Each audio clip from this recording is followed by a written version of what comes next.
Hello friends, இன்றைக்கி காரப்பொடி மீன் எப்படி clean பண்ணுறதுன்னு பார்க்கலாம் வாங்க. காரப்பொடி மீன்ன்றது ரொம்ப முள்ளாக இருக்குன்னு பயப்படுறீங்க, ஆனால் ஹெல்த்துக்கு ரொம்ப நல்லது இந்த மீன். குழந்தை பெற்றவங்க கூட இந்த மீனை சாப்பிடலாம். நிறைய பேர் குழந்தை தாய்ப்பால் நல்லா இருக்குன்னு சொல்லிட்டு இந்த மீனை தேடி பிடிச்சி குழந்தை பெற்றவங்களுக்கு வாங்கி கொடுப்பாங்க. அவ்வளோ நன்மைகள், நிறைய ஹார்மோன்ஸ் நல்லாவே வேலை செய்யும் இந்த மீன் நீங்கள் சாப்பிட்டிங்கன்னா. இந்த சுதும்பு காரப்பொடி மீனை, காரப்பொடியில் எத்தனையோ வகை இருக்குது. இது சுதும்பு காரப்பொடி மீனுன்னு சொல்லுவாங்க. இந்த மீனை நம்ம எப்படி க்ளீன் பண்ணுறதுன்னு தான் இந்த வீடியோவில் பார்க்க போகிறீங்க. நிறைய பேர் கடைகள்லேயே க்ளீன் பண்ணி வாங்கிட்டு வந்துடுறீங்க. ஆனால் நம்ம வாங்கிட்டு வந்ததும் எப்படி க்ளீன் பண்ணணும் அப்படின்னா, ஃபஸ்ட்டு ஒரு 1/4 ஸ்பூன் மஞ்சத்தூள் போட்டுட்டு, நீங்கள் அதே மாதிரி தேவைக்கு கொஞ்சம் கல் உப்பை எடுத்துக்கோங்க. கல் உப்பும் சேர்த்து நல்லா ஒரு அலசிடுங்க தண்ணி போட்டு. ஏன்னா அவங்க ஏதோ மருந்தெல்லாம் போடுறாங்கன்றாங்க. எங்கே மீன் வாங்கினாலுமே நம்மளுக்கு சுத்தமான மீன் கிடைக்குதான்னு நம்ம இன்ஷூர் பண்ண முடியாது. அதனால் இந்த மாதிரி நம்ம வாஷ் பண்ணோம்னாவே ஒன்ஸு அதில் இருக்கிற மருந்து எல்லாமே க்ளீன் ஆகிடும் நம்மளுக்கு. அதே மாதிரி செதியில் பிரித்து பார்த்திங்கன்னா இந்த மாதிரி இருந்துச்சுன்னா புது மீனுன்னு சொல்கிறாங்க. ஆனால் நிறைய வீடியோக்கள் வருது புது மீனுன்றதே ஃபேக் தான் அப்படின்ற மாதிரி. நம்ம அதுக்குன்னு கடலில் போய் பிடிக்கிறவங்களாண்ட தான் வாங்க முடியாது, வீட்டாண்ட வறுத்தை தான் நம்ம வாங்குகிறோம். இப்போ நல்லா 2 தண்ணி விட்டு இந்த மாதிரி அலசி எடுத்துக்கோங்க. மஞ்சத்தூளும் கல் உப்பும் இந்த கிருமிகளெல்லாம் நீக்கிறதுக்கு ரொம்பவே பயன்பெறும். அதே மாதிரி ஒரு சிலவங்க வீட்டு உள்ள நுழைஞ்சோம்னாவே மீனோட ஸ்மெல்லு நீச்சி வாடைன்னு சொல்லுவாங்க, ஒரு மாதிரி அடிக்கும். அது வராமல் இருக்கணும்னா இந்த மாதிரி நம்ம வாஷ் பண்ணிட்டோம்னா மீன் நல்லாயிருக்கும், அந்த ஸ்மெல்லு வராது. இப்போது நம்ம வேறு பாத்திரத்தில் மாற்றிக்கிட்டு நம்ம எப்படி கட் பண்ணுறதுன்னு பார்க்கலாம். இன்னொரு தண்ணி கட் பண்ணுறதுக்காக மறுபடியும் தண்ணி சேர்த்துக்கோங்க. இப்போ ஒவ்வொன்றா ரொம்ப சுலபமாக நம்ம இன்றைக்கி இருக்கிற நவநாகரிகத்துக்கு படி எப்படி நம்ம கட் பண்ணுறது, ஏன்னா நம்ம அதையும் தெரிஞ்சுக்கணும் இல்லையா, அதுக்காக தான் இந்த வீடியோ. நான் சிம்பிளாக சிசர்லேயே தான் கட் பண்ணுறேன். பாருங்கள், இந்த ஓரங்களில் இருக்கிற இந்த செதில்கள்லாம் கட் பண்ணிவிட்டு ரொம்ப சுலபமாகவே கட் பண்ணிக்கலாம். இது நீங்கள் கையில் கூட இதை இப்படி எடுத்துக்கலாம். அந்த செதிலை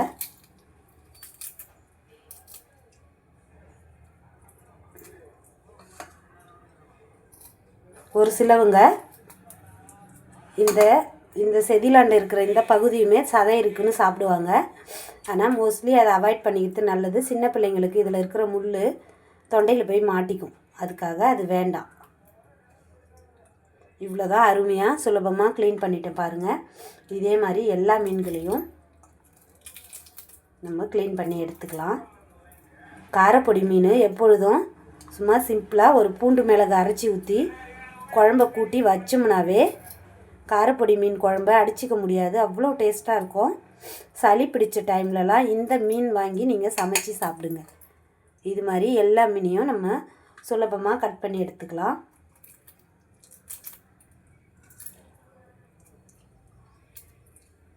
இது நீங்கள் சாப்பிட்லாம் நிறைய பேர், ஏன்னா மீனோட சினைப்பகுதின்னு சொல்லுவாங்க, முட்டைகள். இதுவுமே நம்ம தனியாகவும் சாப்பிட்லாம், இல்லை குழம்புல இதை எடுத்து ரிமூவ் பண்ணாமையும் சாப்பிட்லாம். ஆனால் நான் அதெல்லாம் யூஸ் பண்ண மாட்டோம், அதனால் நான் வெளியே தூக்கி போட்டுடுறேன். ஒரு சிலவங்க அதுவும் நிறைய இம்யூனிட்டி நிறைஞ்சதுன்னு சொல்லி சாப்பிட்றாங்க. நம்மளுக்கு அந்த அளவுக்கு வேண்டாம், அதனால தான் சொல்லிடுறேன் நான்.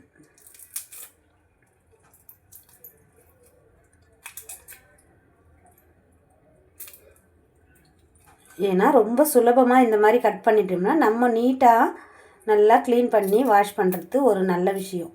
வெளியே கட் பண்ணோம்னா அவங்க அலசின தண்ணியிலேயே அலசுவாங்க.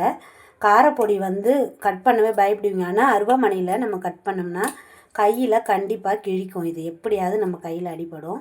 அதுக்கு தான் இந்த மீனுக்கு நான் சிசரில் கட் பண்ணுறதுக்காக இந்த வீடியோ போடுறேன். எல்லா மீனையும் நான் கட் பண்ணி முடிச்சிடுறேன். இப்போது எல்லாத்தையும் நான் அழகாக கட் பண்ணி எடுத்துட்டேன். ஃபஸ்ட்டே 2 டைம் நம்ம வாஷ் பண்ணிட்டோம். அதனால் இப்போ ஒரு டைம் வாஷ் பண்ணுறீங்களோ இல்லை 2 டைம்ஸ் வாஷ் பண்ணாலும் எத்தனை வாட்டி அலசினாலும் ரொம்ப நல்லது தான். ஆனால் ஃபஸ்ட் டைம் கல் உப்பும் மஞ்சத்தூளும் போட்டு வாஷ் பண்ணுறத மறக்காமல் வாஷ் பண்ணிவிடுங்க. இந்த மாதிரி தான் கையில் அடிப்படாமல் முள்ளெல்லாம் கிழிக்காமல் சிசரில் ரொம்ப சுலபமாக நம்ம கட் பண்ணிக்கலாம்.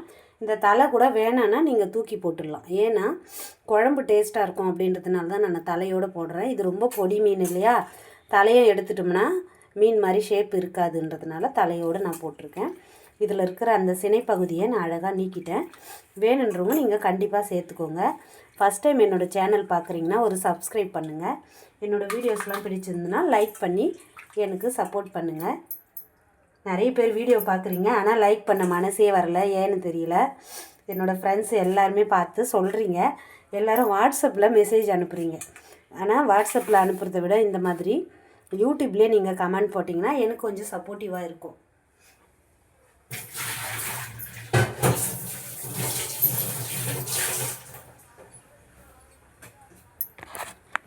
சுத்தமான முறையில் இப்போது அழகாக காரப்பொடி மீன் க்ளீன் பண்ணிட்டோம். இப்போது குழம்பு வைக்கிறதுக்கு தயார் பண்ணின்னு இருக்கேன். அடுத்தது நான் பூண்டு மிளகு சேர்த்து தான் இந்த காரப்பொடி மீனை குழம்பு வைக்க போகிறேன். இந்த பால் கொடுக்குற தாய்மார்கள் கண்டிப்பாக கிடைக்கும் பொழுது இந்த மீனை வாங்கி சமைச்சு சாப்பிடுங்க. இல்லை உடம்பு ஏறத்துக்கு நல்லாவே நம்மளுக்கு யூஸ்ஃபுல்லான மீன். இது ரொம்பவே டேஸ்ட்டும் அருமையாக இருக்கும். அதனால தான் நான் இந்த மீன் எப்போ கிடைச்சாலும் வேணான்னு சொல்லாமல் வாங்கிடுவேன். Thank you for watching my video. Bye bye friends. Thank you.